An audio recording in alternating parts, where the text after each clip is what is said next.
Halo semuanya, kali ini kita akan membahas tentang tenses.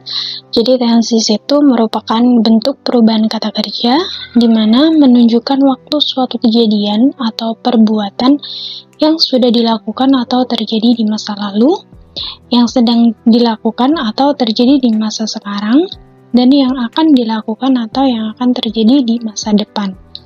Jadi dengan belajar tenses, selain untuk mengetahui kapan aktivitas itu berlangsung, kita juga bisa meningkatkan skill komunikasi kita dalam bahasa Inggris. Jadi tenses itu terbagi menjadi 16 tenses, dan yang sekarang kita bahas yaitu mengenai past perfect tense. Jadi past perfect tense itu digunakan untuk menyatakan dua kejadian atau perbuatan yang terjadi di masa lampau. Jadi di mana kejadian pertama itu dalam bentuk past perfect, sedangkan kejadian yang berikutnya itu dalam bentuk past tense. Past perfect juga digunakan dalam indirect speech atau kalimat tak langsung. Seperti contohnya yaitu dia berkata bahwa dia telah menjual mobilnya. Itu salah satu contoh ketika digunakan dalam indirect speech.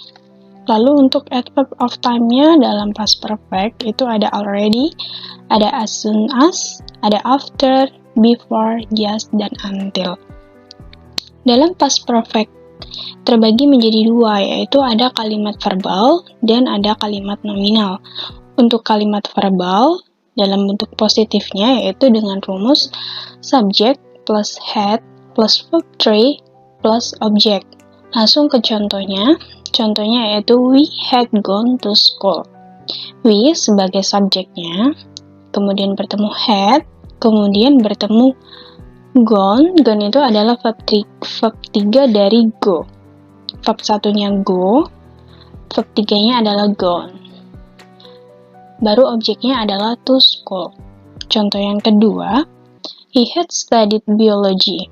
He sebagai subjeknya, kemudian bertemu had, kemudian bertemu verb 3-nya yaitu studied, dari verb satunya adalah study, baru objeknya adalah biology. Masuk di contoh negatifnya, untuk rumusnya yaitu subject plus had plus not plus verb 3 plus object.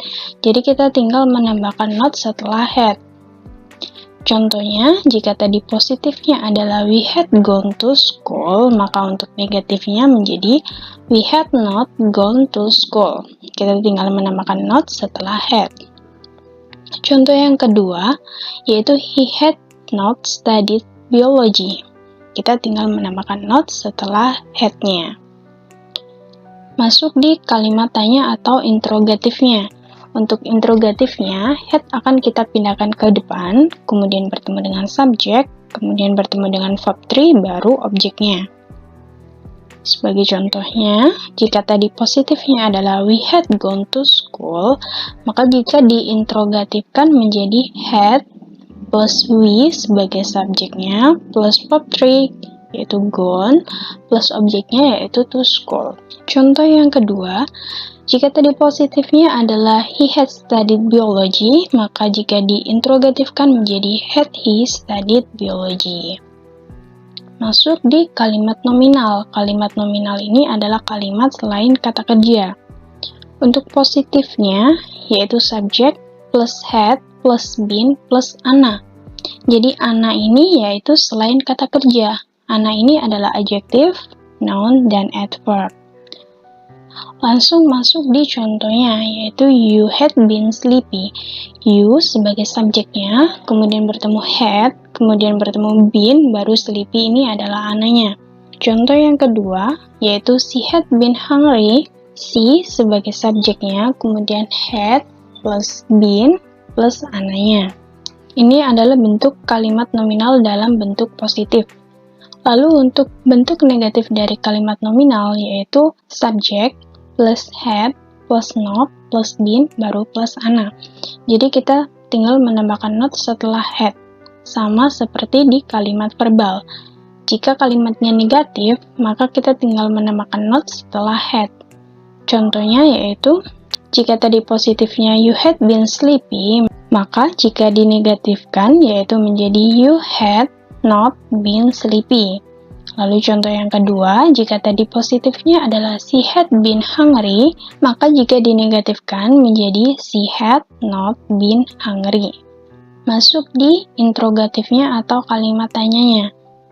Sama seperti di kalimat verbal, kita tinggal memindahkan had di depan, baru plus subjek, plus been, baru plus anak. Contohnya, jika tadi positifnya adalah you had been sleepy, maka jika diinterogatifkan menjadi had plus you sebagai subjeknya plus been plus ana yaitu sleepy.